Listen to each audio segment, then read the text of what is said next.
Welcome to the Center in the City podcast. I'm your host, Wade Brill, and during this series, I'll be interviewing various thought leaders, wellness experts, and humans on how they practice sustainable self-care and mindfulness.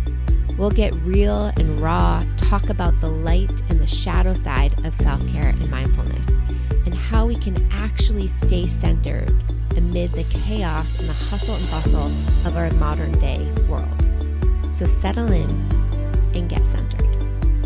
This podcast episode is brought to you by Centered in the City, a virtual on-demand self-care and mindfulness platform with over 200 different meditations, journaling prompts, nourishing recipes, and Pilates flows, all designed to support you feeling calm, focused, and energized as you live your life in this modern day world. For more information, head on over to centeredinthecity.org and claim your 7-day free trial.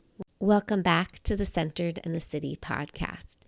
So this month within the Centered in the City community, we're exploring the energy of grounding. We're exploring what does it mean to ground? Why does it matter? Why do we want to pay attention to it? So let's settle into this episode and let's get centered.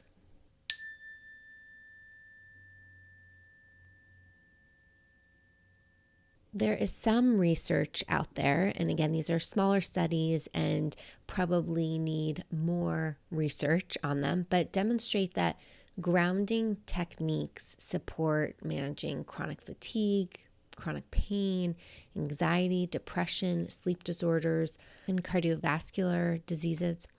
When I talk about grounding, it's really about us connecting to the Earth's electrical charges. Right? Everything in our world is made up of energy, whether we are conscious of it or not. Even our thoughts. I've talked about this in many episodes before. Everything has a vibration and an impact.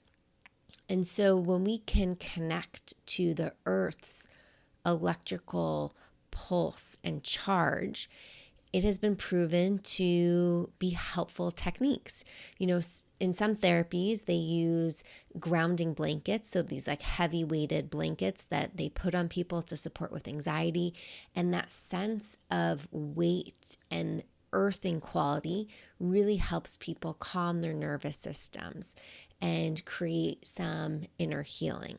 You might also see, people doing what's called earthing, where they take off their shoes and their socks and they walk around barefoot in the grass and really allow their feet to be connected to the earth, to nature, to the grass, and find that healing sense of connection.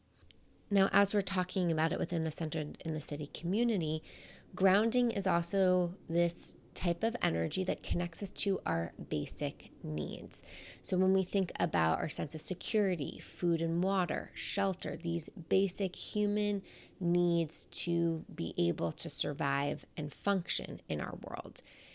And so when we think about it, grounding from not only this kind of electrical pulse sensation, but also from this mental, emotional, psyche sensation, we can get a holistic picture about how are we connecting to these basic needs in our life. In our modern day world, we are typically pulled away from the ground. And what I mean by that is we are living in homes or apartments. We wear our shoes or our socks. There's cement everywhere if you especially live in cities. We're sitting in chairs all day or cars. So there's little time in our modern day lives where we're intentionally connecting to the ground and the earth. We spend so much of our days in our heads, right? We're wrapped up in computers and our cell phones, and we're trying to plan, and we're ruminating on the past, and we're trying to craft something. And when we're in our head, all of that energy gets stored in our head in a kind of a swirl in our mind. And so we lose that disconnection to being present right where our feet are, right on the earth. because we get so wrapped up in all of the external noise. So this month in February, we're exploring how can we holistically connect to this grounding energy, from the way that we move to thinking about our meditation practice, to thinking about food, and to even getting clear on what are some of our basic needs and how are they being met right now.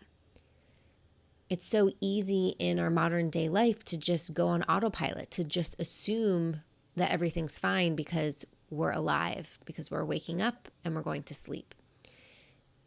And we're disconnected from really thinking about all of these different energies that make up our well-being, that help us feel a sense of balance when we are connected to these different types of energies in our system. And so for the next 7 months, we're going to be exploring various energy cycles. If you've seen on Instagram, I've kind of given a highlight of what the 7 months will look like. And so the first of those 7 being grounding, right? How do we connect to this grounding energy? Here at Centered in the City, we obviously talk about centering a lot. And a huge piece of centering is grounding, right? We need to feel and find ground within the chaos of life. And we can't do that unless we literally can feel the sense of ground beneath us. So I also like to think of grounding as just pausing. Like, where can we pause from the autopilot to just feel the present moment? Because when we are in the present moment, when we are connected to our feet, that is the present moment, not in our head, not in the future, not in the past. And so when we can practice the pause and find our feet, we are here, right now, to what's available to us. And why we want to be present is because we have clarity. We can see the world a little clearer. We're not in the stories of our mind. We're not in the shoulds of society. We are right here, right now, connected to our thoughts, connected to our feelings, connected to sensations. I personally try to ground throughout the day because I notice how emotionally reactive I can get if I am not being conscious of grounding. I shared this on Instagram the other day, that adding grounding into various moments and transition moments is a really helpful pause for me. So that could be grounding the first thing I do, like when I wake up out of bed, to place my feet on the ground and take that moment to pause and connect, right? How often do a lot of us pick up our phones the first thing, and we again get zapped into the spiral of what's happening in other people's worlds, comparison, all the things that we need to do today, all the things that we didn't do yesterday, judgments, right, criticisms. And so we get spiraled upwards into our mind. And so if we can just try not to touch technology and just connect to our feet in the present moment, to be like, I am awake, I am here right now. And that can be a really helpful practice. Another grounding practice I love is to pause before I eat. My husband and I have created this ritual over, I would say, almost last decade, of pausing to give each other a kiss and thank each other for dinner, for the help with cooking for dinner, to just look at each other in the eyes before we start eating. And it's a really beautiful pause that helps us ground into the moment, helps us both transition from whatever we were just doing to just being right here, right now with each other. And sometimes that sense of grounded presence lasts throughout our whole dinner, and sometimes it lasts for only a few seconds or a few minutes. But that pause is just really helpful. And it's also really helpful because it tells my body and my digestive system, okay, I'm transitioning to eating now. And that's helpful because it kicks on the digestion to help create some, activation to keep the metabolism healthy and to let my body know that it's getting nutrients. I know some people love to eat while they watch TV or while they're on their phones. And even though sometimes that's really fun and indulgent, to me, it detaches us from the present moment. It detaches us from feeling connected to our bodies, to pay attention and practice mindful eating. And if you're somebody who does that, I'm totally not judging your choices. It's maybe just something that you want to play around with, of noticing how can you ground before you eat while you watch TV or are with technology, and maybe notice what starts to shift if you add that pause into your mindful eating ritual. I also really appreciate grounding before I go on my coaching calls or before I'm facilitating a workshop or a speaking engagement. I need that moment to calm all of the anxiety and excitement that's swirling, right? It's all of this energy, and to put it in the ground, put it in my feet so I can feel really present. So I can feel connected to my body, I can feel connected to the audience or my client, and I can speak from my heart instead of getting wrapped up into my mind and my thoughts of, am I doing a good job? Why did I just say that? What am I going to say next? Judging what other people might be saying, right? When I let that energy come to my head, it's distracting. It's disconnecting.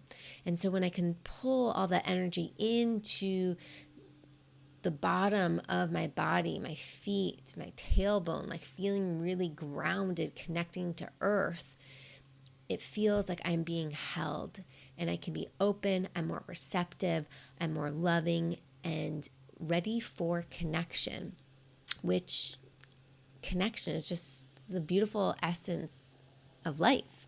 So why would I want to miss that if I can help it? Another practice of grounding is simply just being aware of where I am. So sometimes I am on a roller coaster ride, like an emotional roller coaster ride, whether I'm feeling overwhelmed, whether I'm feeling really over caffeinated. And when that kind of windy energy is in my system, it's very distracting. I'm not able to focus it and be intentional with the energy. So I'm curious if I pause here and ask yourself, like, where in your life could you use more grounding energy? Where would it be supportive for you? Maybe before you send an email, before you submit a job proposal, before you open your mouth in communication with somebody or in a meeting, before you have lunch. Like just asking yourself where in your life is calling for more of this grounded, present, connected energy. And the next area to explore is like, okay, I found where in my life, now how do I ground? I'm going to share a few resources here on the podcast, but if you're looking for more holistic ways to ground, I welcome you to sign up for your 7-day free trial at centeredinthecity.org if you're not already a member. And join us as we explore these holistic ways that we get to play with energy, and specifically this month, the energy of grounding. So on my wadebrill.com website, I have this mindful moment resource that says, get centered in 30 seconds. And that's a really amazing free tool and resource that you can grab right now. I'll add it in the show notes. And one of the practices is standing up and finding your feet, and then gently bouncing the body.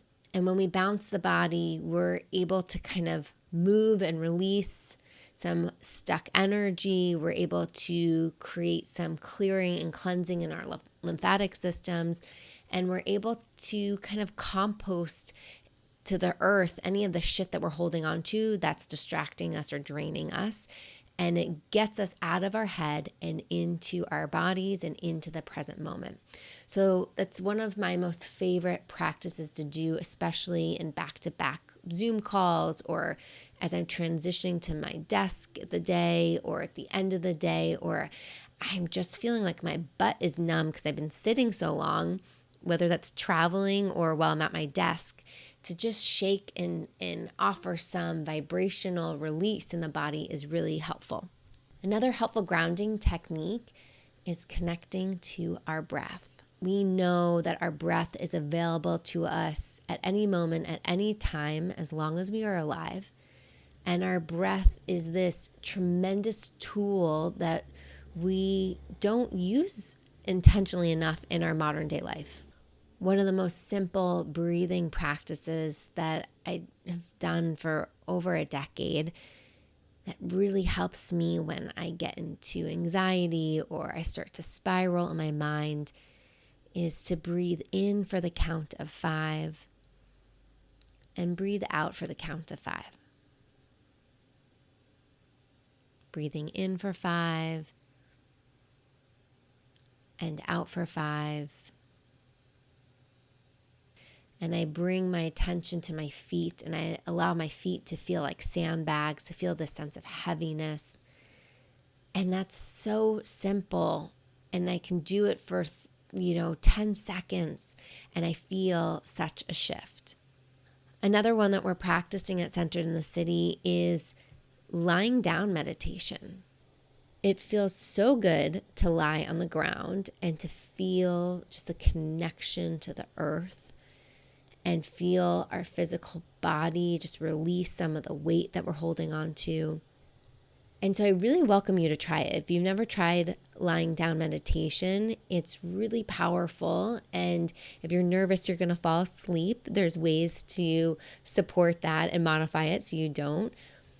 But I welcome you to play around with that. Like, notice how that feels to lie down and be held by the earth, right? Again, most of the time we're sitting on chairs, on couches, on our beds. So just notice, what does it feel like to really feel gravity? Another beautiful practice that I mentioned earlier was doing some barefoot walking. Obviously, it's winter here right now in North America and in the Northern Hemisphere, but it can feel really good to take your socks off, to see your toes, and to feel the flesh of your feet on the earth, whether it's cold or warm, and just feel that sense of aliveness is really healing and healthy. And on Center in the City, we also have a walking meditation that I encourage people to do because it helps us feel that sense of groundedness even while we're in motion. So many other practices that we can explore that connect us to grounding, like really getting clear on what type of foods and nourishment feels grounding to you, to, again, assessing your basic needs. Getting financial clarity is a huge piece of connecting to grounding because in our modern day world, that's a link to a lot of security and a sense of being able to afford and have access to our basic needs. So when we get clear on all that and find balance, we can feel that sense of groundedness, which is so foundational to us being able to have various other types of energy in our life, to offer in more creativity, self-actualization, more space for love and connection, intuition. But it's harder to connect to those other beautiful energy types when this foundational aspect of grounding is not met, right? When you think about a building, if the lobby, if the mezzanine, those first 1 and 2 stories are not structurally sound, it affects the integrity of the rest of the building. It creates instability. And so that's why we're really emphasizing grounding, and that's why we start with grounding. So we can create this strong base, these strong roots that allow us to grow tall, that allow us to have this beautiful building that gets to stand bright in our cities, in our world. I'm curious to hear from you. What are some of your favorite grounding practices? What do you intentionally do to help you ground and transition, to help you feel more present and connected? Share with me and this community by reaching out on Instagram at OneWade and share your favorite grounding resources. And let's continue to inspire ourselves and each other to be practicing intentional grounding, because we know that this world is so reactive, so full of electrical pulsation with everything happening in our environment, within politics, within our cultures. There's so much reactivity, and the reactivity distracts us and disconnects us. And we want to be connected. We want to be present for each other so that we can all grow and be able to contribute. And yes, that sounds a little corny in this like utopian world, but that's what creates peace. And I think we're all looking for more of that. We all want to live in that world. So if we want that, we get to be the creators of that. Thanks so much for being here. And until next time, stay centered.